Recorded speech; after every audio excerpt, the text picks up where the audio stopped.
अस्सलाम वालेकुम नाज़रीन, मैं हूं मंसूर अली खान और आप देख रहे हैं मेरे सवाल। नाज़रीन, क्रिकेट में पावर प्ले का मौजूदा कानून तो चंद बरस पहले मुतारिफ कराया गया, लेकिन हमारे मुल्क की सियासत पिछले 75 बरस में पावर प्ले के असूल पर चल रही है। क्रिकेट के पावर प्ले में एक टीम की फील्डिंग महदूद कर दी जाती है। यूं बैट्समैन को खुलकर खेलने का मौका मिल जाता है कि वो जहां चाहे चौके छक्के मारे। अब ये बैट्समैन की महारत है कि वो इस मौके का इस्तेमाल कैसे करता है। पाकिस्तान की सियासत को देखें तो इसका पांसा भी इसी तरह पलटता है जिस तरह क्रिकेट मैच का पांसा पलटता है। कभी एक के हाथ में पावर प्ले आता है तो कभी दूसरे के हाथ में। क्रिकेट में पावर प्ले कप्तान के हाथ में होता है, लेकिन पाकिस्तानी सियासत में पावर प्ले का फैसला अंपायर करता है। माजी में के दरीचों में झांके तो पावर प्ले के इस असूल का फायदा कभी एक सियासी रहनुमा को पहुंचा तो कभी दूसरे को। कभी पीपल्स पार्टी को महदूद करके मुस्लिम लीग नून को फायदा पहुंचाया गया तो कभी मुस्लिम लीग नून को महदूद करके मेरे कप्तान को वजीर आजम बनवाया गया। अभी मुल्क की सियासत में जिस पावर प्ले का आगाज हुआ है, इसमें मेरे कप्तान बॉलिंग साइड पर हैं और क्रीज पर मियां नवाज शरीफ और आसिफ अली जरदारी जैसे मंजे हुए बल्लेबाज मौजूद हैं, जो इस खेल के कप्तान से कहीं ज्यादा पुराने खिलाड़ी हैं। मेरे कप्तान की फील्डिंग महदूद हो चुकी है, लेकिन आज लॉन्ग मार्च की तारीख देने का ऐलान करके उन्होंने अटैकिंग फील्ड तरतीब दे दी है। नाज़रीन, मेरे कप्तान को इस पावर प्ले में ज्यादा दुख इस बात का है कि अंपायर न्यूट्रल हो चुका है। हालांकि ये मेरे कप्तान हैं जो हमेशा से इस बात का क्रेडिट लेते रहे कि क्रिकेट में उन्होंने सबसे पहले न्यूट्रल अंपायर किया। सुनिए मेरे कप्तान क्या कहा करते थे। जब मैं क्रिकेट खेलता था तो मेरे दौर में अपने अपने अंपायर होते थे। 150 साल तारीख में वो पहला कप्तान था जिसने कहा अपने अंपायर नहीं होने चाहिए, दूसरे मुल्क से अंपायर मंगवाओ ताकि वो न्यूट्रल हो। हमारी वजह से आज दुनिया की क्रिकेट में न्यूट्रल अंपायर हैं। नाज़रीन, आपने सुना मेरे कप्तान क्रिकेट में न्यूट्रल अंपायर का क्रेडिट लेने को कितने बेताब थे, लेकिन सियासत में वो न्यूट्रल अंपायर कबूल करने को तैयार नहीं। गुज़िश्ता 6 माह से वो मुसलसल अंपायर के न्यूट्रल होने पर तंकीद किए जा रहे हैं। अल्लाह ने हमें इजाजत ही नहीं दी कि हम न्यूट्रल हो जाएं। जानवर न्यूट्रल होता है, जानवर में अच्छे बुरे की तमीज नहीं होती, इंसान अच्छाई के साथ खड़ा होता है। जी नाज़रीन, सुना आपने सियासी अंपायर के न्यूट्रल होने से मेरे कप्तान का दिल कितना दुखा हुआ है। बज़ाहिर वो दुखी लगते हैं, लेकिन दिल में उन्हें इस पावर प्ले में अपनी पोजीशन का मुकम्मल एहसास है। इसीलिए तो उन्होंने अंदर खाते मुखालिफ प्लेयर्स और अंपायर से राब्ते कर रखे हैं। सुनिए मेरे कप्तान ने आज एक प्रेस कॉन्फ्रेंस में इस सिलसिले में क्या कहा। मुज़ाकरात खैर बैकडोर चैनल से तो बातचीत हमेशा होती रहती है, पॉलिटिकल पार्टीज हमेशा बातचीत करती है, लेकिन मुझे कोई नहीं नजर आ रहा कि इसका कोई नतीजा निकलेगा। नाज़रीन, आपने सुनी मेरे कप्तान की गुफ्तगू। हालांकि वो और उनके खिलाड़ी इससे पहले बारहा कह चुके थे कि फौरी इलेक्शन के अलावा किसी सूरत बातचीत नहीं करेंगे, लेकिन मेरे कप्तान की यही तो खूबी है कि वो यू टर्न को कामयाबी का जीना समझते हैं। गालबन इन्हीं राब्तों का असर है कि तवील इंतजार के बाद आज मेरे कप्तान ने जुमेरात या जुम्मे को लॉन्ग मार्च की तारीख देने का ऐलान कर दिया है। हमें पूरा पता है तैयारी हमारी क्या है, वो मैं पूरा आपको नहीं अभी बताऊंगा क्या क्या करना है। इंशाल्लाह जब मैं अनाउंस करूंगा ना डेट उसकी लॉन्ग मार्च की, ये मैं या जुमेरात या जुम्मे को करूंगा इसकी डेट। नाज़रीन, मेरे कप्तान के इस ऐलान से जहां मुल्क की सियासत में नई हलचल मुतवक्के है, वहीं अवाम के ज़हनों में कुछ सवाल पैदा होते हैं। सवाल नंबर 1, लॉन्ग मार्च की तारीख 6 या 7 रोज बाद अनाउंस की जाएगी। क्या मेरे कप्तान लॉन्ग मार्च की तारीख के ऐलान के लिए तोशाखाना रेफरेंस के फैसले का इंतजार कर रहे थे? सवाल नंबर 2, इलेक्शन कमीशन के फैसले के खिलाफ इस्लामाबाद हाई कोर्ट में दायर की गई अपील की समाअत सोमवार को है। क्या मेरे कप्तान लॉन्ग मार्च से पहले इस केस के रुख का अंदाजा करना चाह रहे हैं? सवाल नंबर 3, क्या लॉन्ग मार्च का ऐलान इस बात का इशारा है कि मेरे कप्तान के मुखालिफ खिलाड़ियों और अंपायर से बैकडोर मुज़ाकरात नाकाम हो गए हैं? सवाल नंबर 4, क्या इलेक्शन कमीशन की तरफ से नाअहली का यह फैसला मेरे कप्तान को अमली सियासत से आउट कर सकता है? सवाल नंबर 5, कल इलेक्शन कमीशन के फैसले के खिलाफ मुल्क भर में मुजाहरे हुए, लेकिन खिलाफ तवक्को मुजाहिरीन की तादाद माजी की निस्बत काफ़ी कम थी। क्या नाअहली के फैसले से मेरे कप्तान की अवामी मकबूलियत और हिमायत में कमी आई है? सवाल नंबर 6, क्या इलेक्शन कमीशन के कहने के मुताबिक मेरे कप्तान के खिलाफ फौजदारी मुकदमा बनाकर उन्हें गिरफ्तार किया जाएगा? सवाल नंबर 7, अगर हुकूमत मेरे कप्तान को गिरफ्तार कर लेती है तो तहरीक इंसाफ के एहतजाजी मुजाहिरीन की रहनुमाई आखिर कौन करेगा? सवाल नंबर 8, मियां नवाज शरीफ तो पहले ही नाअहल हैं, मेरे कप्तान की नाअहली के बाद क्या अब लेवल प्लेइंग फील्ड तैयार हो चुका है? सवाल नंबर 9, कल फवाद चौधरी ने कहा था कि इनकलाब लाने के लिए ऐवानों को उल्टा देंगे। फवाद चौधरी के इस बयान को सिर्फ सियासी बयान समझा जाए या यह बयान तहरीके इंसाफ की पॉलिसी का आकाश है? सवाल नंबर 10, इलेक्शन कमीशन के फैसले से मेरे कप्तान की बार्गेनिंग पोजीशन कितनी कमजोर हुई है? सवाल नंबर 11, क्या लॉन्ग मार्च का ऐलान मेरे कप्तान की तरफ से अपनी बार्गेनिंग पोजीशन को मजबूत करने की एक कोशिश है? सवाल नंबर 12, कल जिस तरह मेरे कप्तान की तहरीके इंसाफ ने मुजाहिरे किए, क्या अदालती फैसले के खिलाफ सड़कों पर आना जमहूरी अमल है? सवाल नंबर 13, आज जिस तरह मेरे कप्तान ने इशारा दिया कि लॉन्ग मार्च की मनसूबाबंदी खुफिया है और सैफुल्लाह नियाजी समेत उनके मुंतजमीन अंडरग्राउंड हैं, क्या मेरे कप्तान की पटारी से कोई नया सांप बरामद होने जा रहा है? सवाल नंबर 14, मेरे छोटे कायद की हुकूमत मेरे कप्तान के लॉन्ग मार्च के खिलाफ ताकत का इस्तेमाल करेगी? आखिरी सवाल, क्या प्रोजेक्ट इमरान खान वाकई वाइंड अप कर दिया गया है? इन तमाम सवालों के जवाब ढूंढने के लिए आज हमने सीनियर तज्जियाकारों को अपने प्रोग्राम में दावत दी है। मेरे साथ इंतहाई सीनियर और मेरे उस्ताद भी हैं। इफ्तिखार अहमद साहब स्टूडियो के अंदर ही मेरे साथ मौजूद हैं। इफ्तिखार साहब बहुत शुक्रिया, आप तशरीफ लेकर आए। सीनियर तज्जियाकार अतर काजमी साहब भी हमें ज्वाइन कर रहे हैं। अतर साहब बहुत शुक्रिया, आप तशरीफ लेकर आए।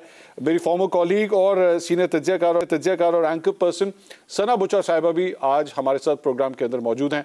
सना साहिबा आपका भी बहुत शुक्रिया। इफ्तिखार साहब, सबसे पहले आपसे सर जानना चाहूँगा, तोशाखाना का सर फैसला है, इमरान खान साहब को नाअहल कर दिया गया। इससे पहले नवाज शरीफ साहब को जब नाअहल किया गया था तो आज तक ये कहा जाता है कि अदालती तरीक़ाकार जो इख्तियार किया गया और जिस तरीके से भी सब कुछ हुआ वो फैसला जमहूरियत के लिए नहीं अच्छा था। इमरान खान साहब के हवाले से जो कुछ हुआ वो ठीक था? मैं समझता हूँ कि अगर उनके पास सबूत थे और उन्होंने फैसला किया है तो दुरुस्त है, और ये भी उनके पास हक़ है कि इसको चैलेंज करें, जो वो चैलेंज कर रहे हैं जी। तो उसका मतलब है कि अदालती निज़ाम तो मौजूद है और अदालती निज़ाम को जो हतमी फ़ैसला होगा वो सबके लिए काबिल। खान साहब कहते हैं जी इलेक्शन कमीशन पहले से बायस था मेरे, वो कहते हैं जी मुस्लिम लीग नून के घर की लौंडी है ये। तो मैं इस किस्म की गुफ्तगू के बारे में तबसरा करने से गुरेज करता हूँ। क्यों सर?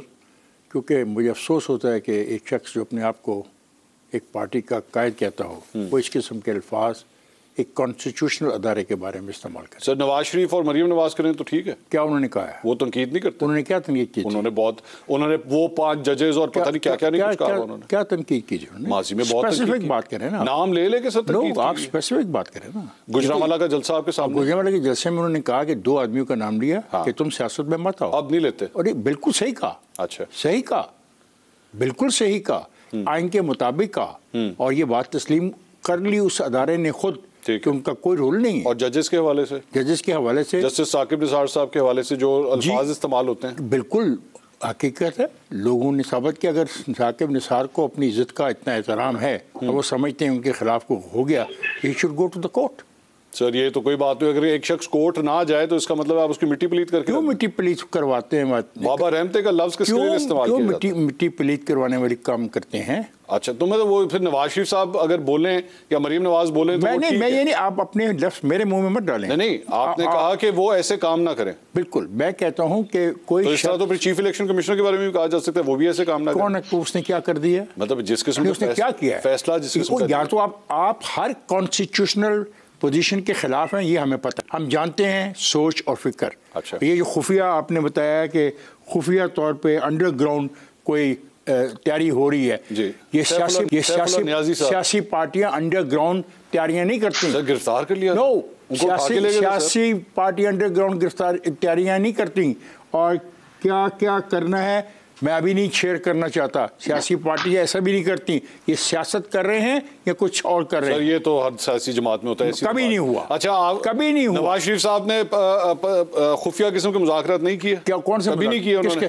खुफिया मुज़ाकरात को वो तस्लीम करते हैं, वो मानते हैं। ये शख्स तो कोई चीज मानते ही नहीं है। नहीं, कह रहे हैं ना अंडरग्राउंड को खुफिया तरीके से कर रहे हैं, तो हर एक की अपनी खुफिया तैयारी की बात। इमरान खान करे तो गलत, माय डियर फ्रेंड, खुफिया मुज़ाकरात और चीज़ है। मुज़ाकरात को खुल के हो रहे हैं, 4था या 5वां राउंड चल रहा है। उसमें जो बात ये कह के भेजता है उनको, वो बेचारे जो जाते हैं वो कहते हैं, उनको आगे से जवाब मिलता है कि ये मुमकिन नहीं है। इमरान खान साहब को अगर गिरफ्तार कर लिया गया तो पाकिस्तान की कुछ भी नहीं होगा। क्या होगा मतलब क्या? बट मैं आपसे पूछ रहा हूँ क्या होगा? आई एम आस्किंग यू मेरा ख्याल में मतलब बहुत बड़ा डेंट होगा पाकिस्तान। अभी वो 6 सीटें जीत के हटे हैं, इससे पहले इंतखाबात में 15 सीटें जीत। देखो दोस्त, लफ्जों को चुनाव बड़ा अच्छा हो गया, क्या डेंट होगा? क्या डेंट होगा सर? वो एक बड़े पॉपुलर लीडर हैं, लोग बाहर आ जाएंगे सड़कों पर, लोगों का हक है।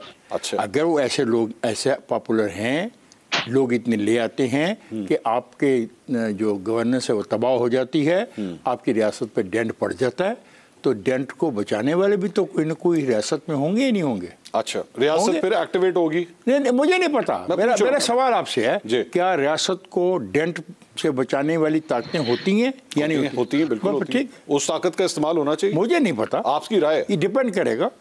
अच्छा, डेंट की नोयत क्या है? पुरअमन एहतजाज अगर हो रहा हो तो तब भी रियासत को एक्टिवेट होना चाहिए। पुरअमन एहतजाज का हक आपको भी है, मुझे भी है, इन कैमरामैनों को भी है, बाहर के खड़े चौकीदार को भी है। 25 मई को पुरअमन था या नहीं था? कौन सा? उससे पहले जो गिरफ्तारी जो दरख्तों को जलाया गया, किसने जलाया? वो तो बाद में जले ना सर। अच्छा, वो बाद में जले। 24 तारीख की रात को जो पकड़ दकड़ हुई थी, लोगों के घरों में जो घुसा गया था, वो ठीक था? क्या उसके जो पुलिस वाला मारा गया वो ठीक था? पुलिस नहीं, मैं सर गलत। ये क्या बात है? गलत। एक चीज को आप गलत कहते हैं, वो गया लेके वारंट उसको गोली मार देगी, गलत। और उसकी बेवा उसके बच्चों का कोबाली वारस ही ना हो। बिल्कुल क्या बात है यार? सर गलत, मैं कह रहा हूँ गलत, मैंने ये कब कहा। लेकिन जो पकड़ दकड़ राना सनाउल्लाह साहब ने करवाई वो ठीक थी। मैं आपको एक बात बता दूं, 144 की वायलेशन के अंदर गिरफ्तारियां होती हैं, यहाँ तो 144 को किताबों से निकाल के बाहर फेंक दीजिए। ठीक है, फिर तो ठीक।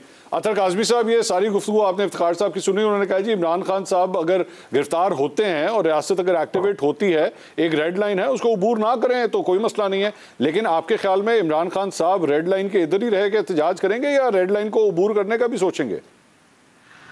देखिए, मैं छोटी सी एक चीज ऐड करना चाहूंगा। इस वक्त जो मुल्क के अंदर माहौल है, अगर आपने देखना है कि क्या को आइन और कानून के अंदर रहते हुए, जमहूरी असूलों के अंदर रहते हुए एहतजाज कर सकता है, तो उसके लिए जरूरी है कि इस हुकूमत की जमहूरी सोच को भी आप थोड़ा सा एक्सप्लेन करें या थोड़ा सा उसको समझने की कोशिश करें। आज जो MNA साले मोहम्मद की तस्वीर रिलीज की है वफाकी पुलिस ने, उससे आपको नजर आता है कि इनकी कितनी जमहूरी सोच है और ये किन लाइंस पे चल रहे हैं।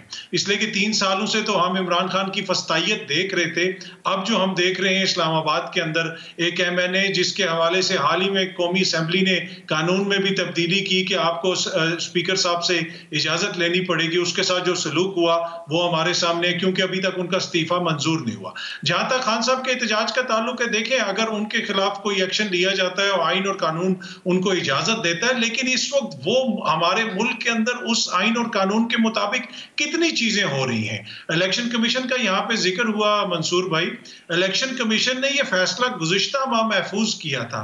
क्या उनको नहीं पता था कि एक नाअहल शख्स 16 अक्टूबर को इलेक्शन लड़ रहा है? सितंबर के महीने में आपने फैसला महफूज कर लिया था। क्या आप इंतजार कर रहे थे कि आपको पता चले कि ज़िमनी इंतखाबात के क्या नतीजे आएंगे? जिस तरह आपने क्वेश्चन उठाया, क्या खान साहब इंतजार कर रहे हैं कि इस्लामाबाद हाई कोर्ट से क्या रिस्पॉन्स आएगा, उसके बाद वो कोई अगला कदम उठाएंगे? क्या इलेक्शन कमीशन ये इंतजार कर रहा था कि 16 अक्टूबर को इमरान खान हारे या जीते, उसके बाद फिर हम अपना फैसले का अनाउंस करें? तो मेरा भी ये क्वेश्चन है, मैं भी ये क्वेश्चन उठा रहा हूं। लेकिन जो भी करे एहतजाज या जो भी हरकत करे, हुकूमत करे या अपोजिशन करे, मेरे ख्याल में आइन और कानून लेकिन अतर साहब एक सवाल का जवाब दीजिएगा। अतर साहब एक सवाल का जवाब दीजिएगा।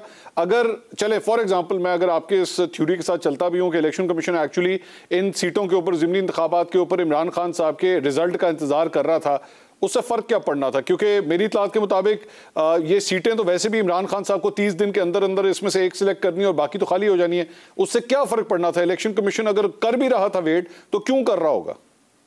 इलेक्शन कमीशन, देखिए ये सवाल है, मैं ये नहीं कह रहा कि वो कर रहा है, मेरे जहन में ये सवाल आ रहा है इसलिए कि उससे फर्क ये पड़ना था कि अगर इमरान खान साहब हार जाते हैं इन सीटों के ऊपर, तो पीडीएम ने कहना था ये देखें जनाब उनका तो बयानिया खत्म हो गया, उनका बयानिया उड़ गया, वो तो अपनी सीटें हार गए। लेकिन बात उस तरह नहीं हुई उनकी ख्वाहिश के मुताबिक, तो यहाँ पे सियासी एडवांटेज के लिए उसको यूज किया जा सकता था। नहीं, वो तो पीडीएम फिर भी करेगी ना। उसने तो हर तरीके से कानून अभी भी किया है कि जी 8 सीटों के ऊपर आप खड़े हुए, 2 सीटों पे आप हार गए, वो तो खैर कर ही रहे हैं।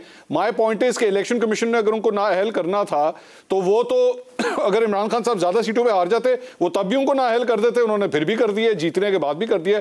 मेरा समझ नहीं आया कि आपके इस सवाल से इलेक्शन कमीशन के फैसले पे क्या फर्क पड़ता है उससे, या जल्दी अनाउंस करने से या लेट अनाउंस करने से क्या फर्क? देखिए, इलेक्शन कमीशन अगर पहले अनाउंस कर देता मंसूर भाई तो खान साहब इलेक्शन ना लड़ सकते।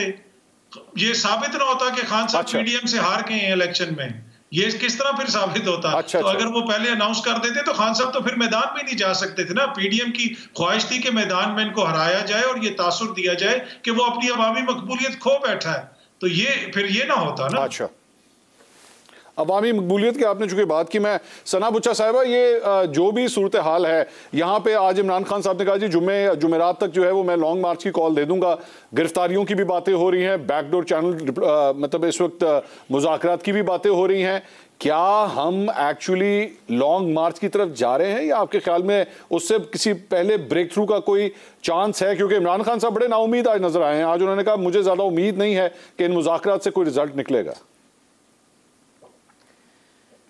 देखिए, सबसे पहले तो आपकी जो इब्तदाई है, मैं आपने गुफ्तगू की, पावर प्ले का हवाला दिया, आपने इनोवेंडोज में बात की, मैं ज़रा इस पे आपको थोड़ा बताना चाहूँगी कि ये क्रिकेट का मैच नहीं है, ये नेशनल स्टेडियम नहीं है, ये एक मुल्क है। यहाँ तमाशबीन नहीं है, यहाँ अवाम है। अवाम आपको टैक्स के पैसे देती है, यहाँ एंटरटेन होने के लिए नहीं आई। ये 50 ओवर का या 20 ओवर का मैच नहीं है, ये टेस्ट सीरीज़ नहीं है, ये एक मुल्क है। और क्रिकेट वो खेल रहे हैं जिनको गोल्फ खेलना चाहिए, और वो भी उनको अच्छी तरह से भी खेलना आया नहीं है। तो क्रिकेट को अगर आप गोल्फ की तरह खेलेंगे तो यही होगा जो हो रहा है। और क्रिकेट के हवाले से अगर हम थोड़ी सी अब इस्तिलाहात अगर बदल लें तो मेरा ख्याल है थोड़ी सी तब्दीली शायद हमारे माइंड्स में भी आ जाए, क्योंकि इसी तरह से हम बात करते रहेंगे power play, umpire, neutral, wicket लेके भाग गया, bowling side, batting side, 11 players, 10 players. आप एक्चुअली क्रिकेट खेलती नहीं है ना, वो आप तो खेलती नहीं है ना, हम तो खेल चुके हैं, हमें तो आदत पड़ी हुई है, और हम तो शुरू से खान साहब के जमाने से क्रिकेट खेलते आए हैं, तो इस वजह से अब क्या कर सकते हैं? We can not get cricket out of, ऊपर से T20 का वर्ल्ड कप हो रहा है, उन्होंने की करिए। नहीं, आप करिए, आप बिल्कुल करिए, मगर मैंने कहा अगर हम थोड़ी सी जरा इसको पॉलिटिक्स को अगर अलग कर लें क्रिकेट से, क्योंकि क्रिकेट को जितना हमने, क्रिकेट हमारा पैशन है, आप क्रिकेट कहते हैं मैं क्रिकेट नहीं खेलती, मैं क्रिकेट खेलती भी हूँ और मुझे क्रिकेट देखने का शौक भी है मंसूर साहब। तो क्रिकेट से के हवाले से तो मैं आपके साथ हूँ। मैच होगा जी, मैं सिर्फ ये बताना चाहती हूँ, मैं सिर्फ ये कहना चाहती हूँ कि क्रिकेट को क्रिकेट ही रहने दीजिए, और ये क्रिकेटर ही थे जो कि हमारे जो फीवर है, हमें क्रिकेट फीवर है, तो वही क्रिकेटर ही हमारे पॉलिटिशियन बन गए। तो अब अल्लाह जानता है कि कौन क्रिकेट फैन है और कौन पाकिस्तान की वाकई सियासत को समझता है। इसलिए ये तो अब थोड़ा फर्क करना अब जरूरी हो गया है। क्रिकेट को क्रिकेट ही रहने दीजिए, सियासत में मत घसीटिए, मेरा आपसे इल्तिजा है, आपकी मर्जी है, आपको जो मर्जी करें। मैं सिर्फ ये चाहती हूँ कि हम ये बात को आज बिल्कुल अनाउंस कर दें कि क्या ब्रेक थ्रू की उम्मीद है आपको। मैं इमरान खान साहब आज नाउमीद नहीं है, मेरा ख्याल है मैं भी बहुत नाउमीद हो चुकी हूँ। आप ये देखिए, एक आदमी बैठ के बोल रहा है, खड़े होके बोल रहा है, जलसों में बोल रहा है, क्या क्या नहीं बोल रहा है, मैं तो उस पर जाना ही नहीं चाहती। पॉइंट ये है कि आप अब भी तोशाखाना के केस के जब फैसला आ जाता है उसके बाद भी आप मुज़ाकरात कर रहे हैं। आपको मतलब कौन से मुंह से आप मुज़ाकरात कर रहे हैं? और मैं ये पीडीएम की जमातों से बात कर रही हूँ, ये मुझे बता दें कि ये हाईजैकिंग केस में अंदर होंगे, मुआहदा कर लेंगे, ये अकामा पे निकलेंगे, लेकिन अदालती फैसला है, अदालत में नहीं जाएंगे, अदालत में अपील नहीं करेंगे। दुनिया जहान के रोने रोएंगे, अदालती फैसले तो अदालत में लड़े जाते हैं ना, जो फैसले कहीं और हो उनको कहाँ लड़ा जाए। तो ये बोलेंगे नहीं, जब ये बोलेंगे नहीं, लंदन में मुंह छुपा के बैठ जाएंगे, एवन फील्ड हाउस में आराम से बैठेंगे, रेस्ट करेंगे, बेटी भी चली जाएगी, यहाँ पे छोटे भाई मसलियत पसंदी दिखाएंगे। तो इस मुल्क में क्या होगा? इस मुल्क में इमरान खान साहब तो अभी एक हैं। मुझे तो डर ये है कि इमरान खान साहब जैसे कोई और 2 पैदा हो गए तो इस मुल्क का तो बेड़ा गर्क हो जाएगा, क्योंकि इस वक्त आपकी कोई भी इदारे की कोई भी सिमत ठीक नहीं है, किसी की भी नहीं है। अदालती फैसले हों वो उन पे आपको नहीं समझ आता कि ये सही है, ये इंसाफ है, ये कहीं से डिक्टेशन आई है, प्रेशर आया है। आज जस्टिस काजी फायज ईसा साहब ने जो अस्मा जहांगीर कॉन्फ्रेंस में कहा, बड़ी जबरदस्त गुफ्तगू की। वो कहते हैं जी आप इदारों का नाम ना लें, आप इंडिविजुअल्स का नाम लें। इंडिविजुअल्स का नाम लें तो आजम स्वाति सबको उठा लिया जाता है। इस मुल्क में कोई क्या कहे, इदारों के हवाले से बात करें तो आप ट्रेटर हो जाते हैं। तो इस मुल्क में मसला इमरान वर्सेस पीडीएम नहीं है, इस मुल्क में पावर का मसला है। वो पावर किसके पास है, किसको यूज करना है, किसको दिखा के यूज करना है, किसको छुपा के यूज करना है, किसने अपने मफाद के लिए यूज करना है और किसने नहीं यूज करना, और कौन चोर है और कौन नहीं है, कौन सबसे बड़ा चोर है और कौन किसका नाम नहीं लेता। इस मुल्क का वाहिद मसला यह है कि हम एक दूसरे से सच नहीं बोलते और हम डरते हैं, और अब डरते हैं। अगर मैं अकेली बोलूंगी तो जाहिर है मुझे डर लगेगा, अगर मुझ जैसे 10 और बोलेंगे तो शायद इस मुल्क का कोई कल ही सीधी हो जाए इसकी, शायद उम्मीद तो यही की जा सकती है। तो सच बोले, ये ड्रामेबाजी, ब्रेक थ्रू, लॉन्ग मार्च, आप जी आप जो बातें कर रहे हैं ये तो आज इमरान खान साहब की प्रेस कॉन्फ्रेंस से मिलती जुलती बातें हैं। उन्होंने भी एग्जैक्टली यही कहा है कि यहाँ पे बोलने की इजाजत नहीं है, सच बोलने दिया जाए, नाम लेने दिए जाए, बोलने दिया जाए। खुदकुशी अगर हराम ना होती मंसूर साहब तो मैं इस कंपैरिजन में खुदकुशी कर लेती। अगर खुदकुशी हराम ना होती तो मैं जरूर, आप यकीन जानिए मैं इस वक्त कर लेती, आप यकीन जानिए। मगर नहीं, आप मुझे वैसे कोई गाली देते हैं तो ठीक है, कोई बात नहीं। इमरान खान साहब जैसे नहीं, इमरान खान साहब बहुत अच्छी बातें करते हैं, लेकिन इमरान खान साहब का जबरदस्त है, वो बहुत जबरदस्त बात करते हैं। मैं आई एम वेरी फ्लैटर्ड कि आप समझते हैं कि मैं इमरान खान साहब की तरह सोच सकती हूँ और बोल सकती हूँ। मेरे में तो बिल्कुल ऐसी सलाहियत नहीं है, और ना मैं ऐसे क्रिकेट खेल सकती हूँ, ना मैं ऐसे इदारों को मलाइन कर सकती हूँ, ना मैं इदारों के साथ जाके गुफ्तगू कर सकती हूँ, ना मैं चश्मा लगा के माफी मांग सकती हूँ। मैं तो नहीं कर सकती। जो इमरान खान साहब कर सकते हैं इमरान खान साहब भी कर सकते हैं। और इमरान खान साहब सिर्फ ये मुझे बताते हैं, मैं तो इनकी तमाम तर बातें ठीक है, जमहूरियत के पासदारी के लिए ये काम कर रहे हैं, तो आइए हम सब मिलकर कर लेते हैं। जमहूरियत कैसे की जाती है? जमहूरियत के लिए पॉलिटिकल पार्टीज के साथ बातचीत की जाती है या इदारों से नॉन न्यूट्रल होने की बात की जाती है? मतलब इनका अगर बेसिक सिमती गलत है तो ये बातें जितनी मर्जी उसके बाद ठीक कर लें। अगर आपने पहली कील गलत ठोकी है तो उसके बाद क्या आपकी बुनियाद ही वीक है, तो आप क्या बिल्डिंग बनाएंगे उसके ऊपर? क्या आप बिल्ड कर सकते हैं? अच्छा, सना साहबा मुझे ब्रेक नहीं है, लेकिन ये जो सना साहबा ये जो आपने बात कि पहली बुनियाद ही अगर गलत है तो फिर पहली बुनियाद तो इस तरह नवाज शरीफ साहब की भी गलत थी, 1985 से ही गलत है। लेकिन आज बैठ के जमहूरियत पसंद जितने तजियाकार हैं वो बैठ के नवाज शरीफ साहब को जो है वो समझते हैं कि जनाब जमहूरियत के चैंपियन तो फिर नवाज शरीफ साहब हैं, तो क्या वहाँ पे ये गलत बयानी नहीं होती? क्यों फिर उनके साथ जो है वो इस किस्म की एसोसिएशन होती हैं कि जनाब वोट को इज्जत दो, जनाब नवाज शरीफ साहब ने जितना वोट को इज्जत दी है शायद किसी ने दी हो। बैठे इस वक्त वो लंदन में हुए हैं। सना बुच्चा साहिबा ये कह रही थी कि उन्हें समझ नहीं आती कि सच किस तरह बोला जाए, और मैं ये कह रहा था कि उनकी बातें काफ़ी हद तक इमरान खान साहब से आज मिल रही थी। इमरान खान साहब ने भी प्रेस कॉन्फ्रेंस के अंदर कुछ ऐसी ही बात की। आजम सवाती साहब उनके साथ बैठे हुए थे। आजम सवाती साहब की ज़मानत हो चुकी है, उनको रिहा कर दिया गया, और उसके बाद उन्होंने बनी गाला के अंदर ही इमरान खान साहब के साथ प्रेस कॉन्फ्रेंस की। इफ्तिखार साहब, इमरान खान साहब जो हैं वो ये कहते हैं कि उनकी ये जो सारी स्ट्रगल है यही तो हकीकी आज़ादी के लिए, ये हकीकी जमहूरियत के लिए। तो फिर आखिर आप जैसे लोग जो जमहूरियत पसंद हैं वो आखिर उनकी बात पर यकीन क्यों नहीं करते? मैं ज़रूर यकीन करता अगर उनमें यू टर्न लेने की आदत न होती। अच्छा, काफ़ी इम्प्रेसिव गुफ्तगू करते हैं वो। इस मुल्क में से ख़त्म करना चाहते हैं चोरों को, लुटेरों को, हाँ, माफियाज़ को। कितनी खूबसूरत बातें। मेरी सारी उम्र इसी जिद्दोजहद में गुजरेगी, लेकिन जब मैं माफिया उनके साथ बैठा हुआ देखता हूँ तो फिर मैं सोचता हूँ यार ये किस माफिया के ख़िलाफ़ बात कर रहा है। फिर वो कहते हैं नहीं इफ्तिखार, ये जो माफिया मेरे साथ बैठा था ये मेरी मजबूरी थी, तो अब मैंने इसको निकाल दिया। अच्छा, हमारा एक अनदर यू टर्न। ये जो वक्त के साथ साथ इंसान सीखता है ना। नवाज शरीफ 1985 का नवाज शरीफ और 2022 का नवाज शरीफ दोनों में कितना फर्क है? एक तो मुझे समझ नहीं आ रही आज साहब नवाज शरीफ साहब आपके ज़हन पे क्यों सर, क्यों ना डिस्कस करें नवाज शरीफ? मैं डिस्कस जरूर करें, क्यों ना करें सर। मैंने आपको नहीं रोका, मैंने आपके ज़हन पे इतने क्यों आ गए मैं वैसे पूछना चाहता हूं। नहीं डिस्कस सर, मैं बताता हूं। चलें आप जरूर करें सर, मैं आपको बताता हूं। ये प्रोग्राम आपका सर, ये आप एंकर हैं। मैं बताता हूं सर, मैं बताता हूं। उसकी ये वजह है कि मुझे ये लगता है कि हम इमरान खान साहब की गैर जमहूरी रवायात को तो बहुत देखते हैं, उसको टारगेट करते हैं, उसको माइक्रोस्कोप। मैंने तो कोई लफ्ज ही नहीं बोला अभी तक। मैंने हम का लफ्ज किए कि ये नहीं कहा, मैंने हम का कहा। हम में मैं भी आता हूँ, सिर्फ आप नहीं आते, मैं भी आता हूँ। मैं कह रहा हूँ हम में ये पूरा पैनल आता है, हम सब आते हैं। मैं कह रहा हूँ हम बुचा भी आती है, बिल्कुल आती है। मैं उनको भी इसमें शामिल तफ्तीश करूंगा। अच्छा, ठीक है। मैं इमरान खान साहब के साथ ये कहता हूँ कि उनके मैं आप में नहीं आती इफ्तिखार साहब, इमरान खान साहब के साथ।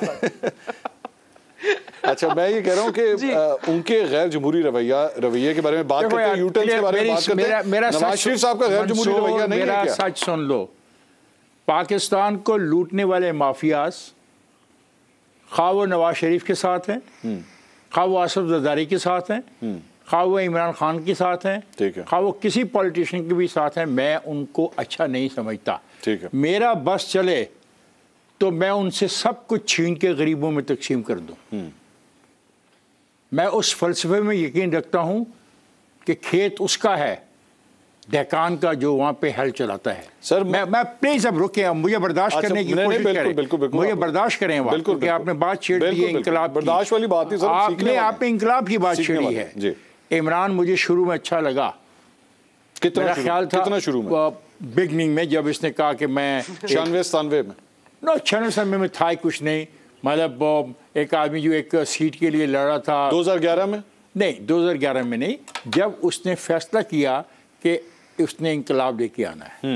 इंकलाब लाने का फैसला उसने किया जहांगीर तरीन वगैरह के साथ मिलके। अच्छा, तो मैंने कहा, आपने कहा ये करेंगे, मैंने कहा ये तो वही साल है ना, 2011 बार आई है। हाँ, वही मैंने कहा ये तो इंकलाब आ रहा है। अच्छा, फिर उसकी बातों में कितना जज्बा था, कितनी मोहब्बत थी, किधर गई है? ठीक, क्या हुआ? Reality check sir, reality check ये है कि चीनी महंगी उसके दौर में हो गई, आटा उसके दौर में महंगा हुआ, घी उसके दौर में महंगा हुआ, बेरोजगारी उसके दौर में बढ़ी, खतरे गुर्बत से। तो अब शहबाज शरीफ साहब के दौर में नहीं बढ़ी? शहबाज का कंपैरिजन ही कोई नहीं है।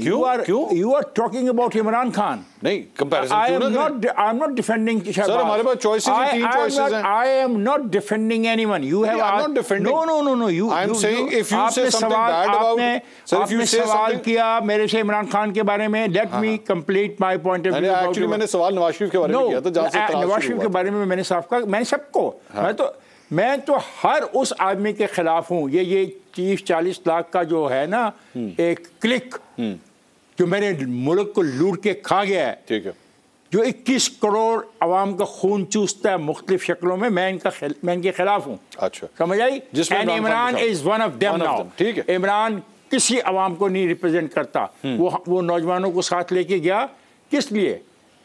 कि मैं इन चोरों से पैसा निकलवाऊंगा। 4 साल में क्या हुआ?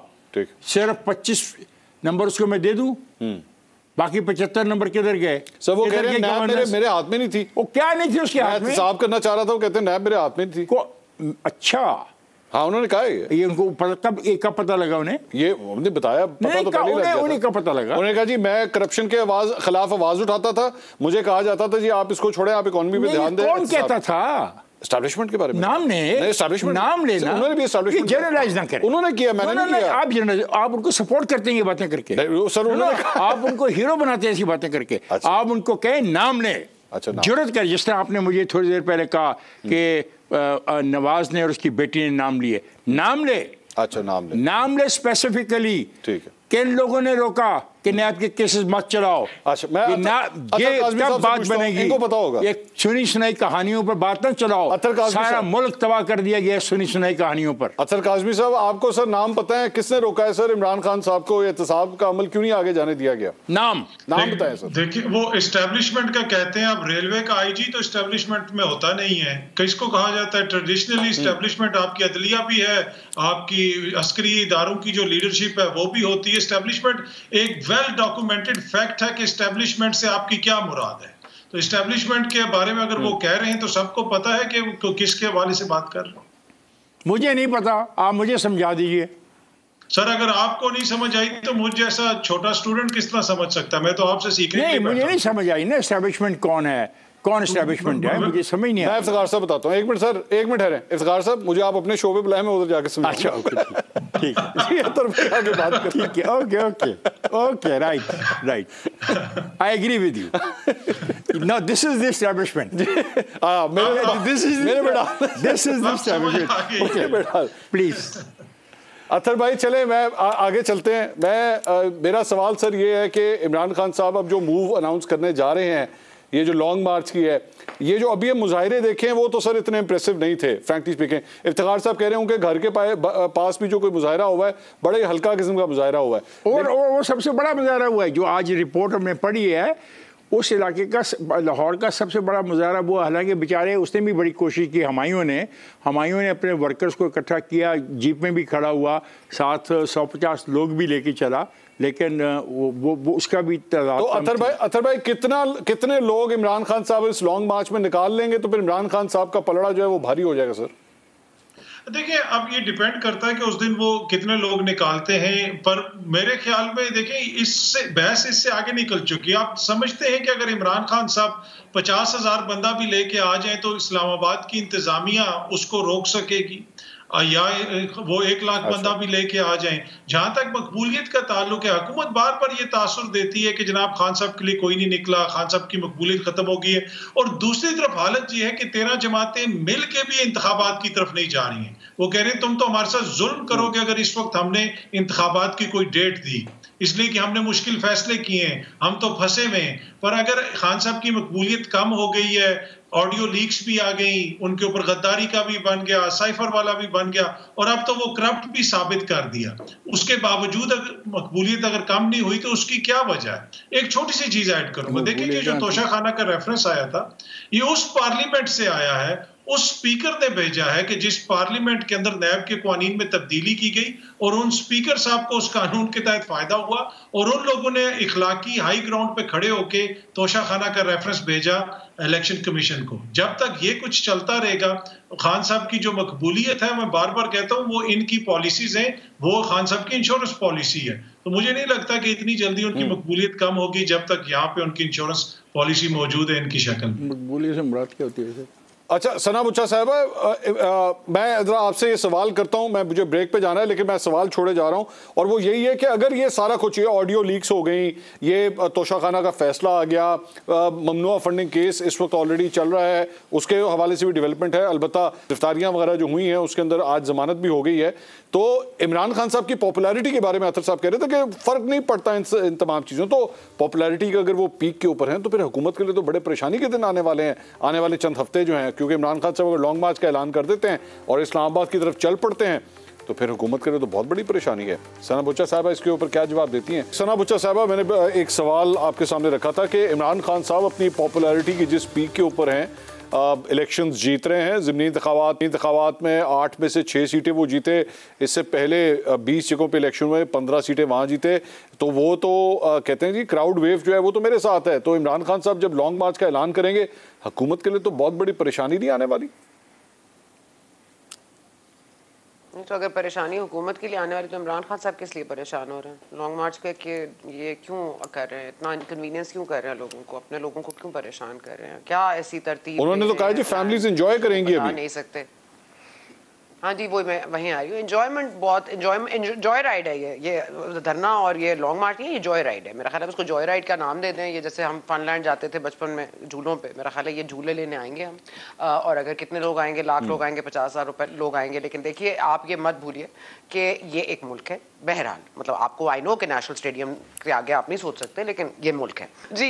नहीं, मंसूर मैं सिर्फ ये कह रही हूँ कि देखिए बिल्कुल सही कह रहे हैं आप, ये अवाम का, उनको अगर वो फेवरेट है, देखिए उनको बिल्कुल टाइम मिला है, उन्होंने नैरेटिव बेचा है, और वो नैरेटिव में वो तमाम इंग्रेडिएंट्स हैं जो हमें बहुत खुशी खुशी हम खरीदते हैं, चाहे वो एंटी अमेरिका पोजीशन हो, चाहे वो दिवालिया होने की बात हो, चाहे वो किसी के आगे झुकने वाली बात हो, रिलीजन भी हमारे लिए बड़ा सॉफ्ट कॉर्नर रखता है, उन्होंने सब चीज़ का इस्तेमाल किया। इसलिए मुझे तो हैरत होती है अगर वो पॉपुलर ना होते, मगर मुझे हैरत इस बात पर बिल्कुल नहीं है कि आउटकम अभी भी हम सोच रहे हैं कि अवामी जो पूरा पावर शो है वो हमें इंसाफ भी देगा, वो इनको पार्लियामेंट में भी ले आएगा, और तमाम फैसले जो है वो अवाम ने करने।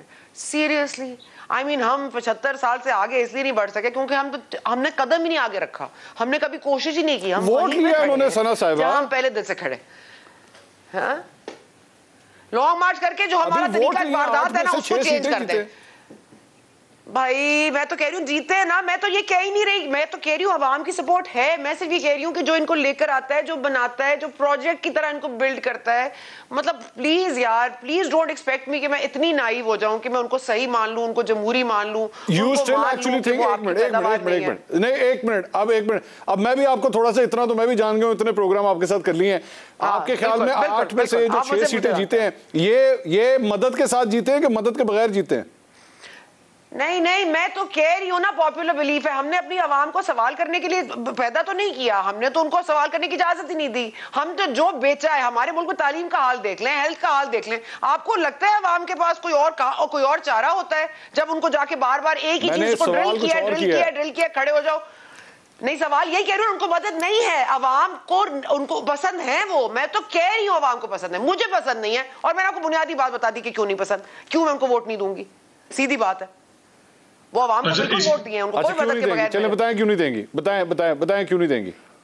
बता तो दिया ना भाई, वो एक प्रोजेक्ट है जिनकी बुनियाद, बीज, पानी एक एनवायरनमेंट में क्रिएट हुए हैं, वो ऑर्गेनिक नहीं है ना, वो बिल्कुल ऑर्गेनिक नहीं है, वो एक आर्टिफिशियल एनवायरनमेट में उनको बनाया गया है। आप सोचिए, मेमो गेट सोचने वाले, डॉन लीग सोचने वाले, उनको क्राफ्ट करने वाले इमरान खान साहब को क्राफ्ट करते हैं, रियली। ठीक, अच्छा, इसमें मंसूर भाई बहुत बहुत शुक्रिया अतर काज़मी साहब आपका। सना खत्म हो गया, सना बुच्चा साहब आपका, इफ्तिखार अहमद साहब आपका भी। नाज़रीन, कल एक बड़ा एक्सक्लूसिव इंटरव्यू हम आपके सामने पेश करेंगे, नाम अभी नहीं बताऊंगा, काफ़ी देर के बाद, कई महीनों के बाद वो शख्सियत टीवी के ऊपर आने वाली है, नाम अभी नहीं बताऊंगा, कल आपको सरप्राइज देंगे। अल्लाह हाफ़िज़।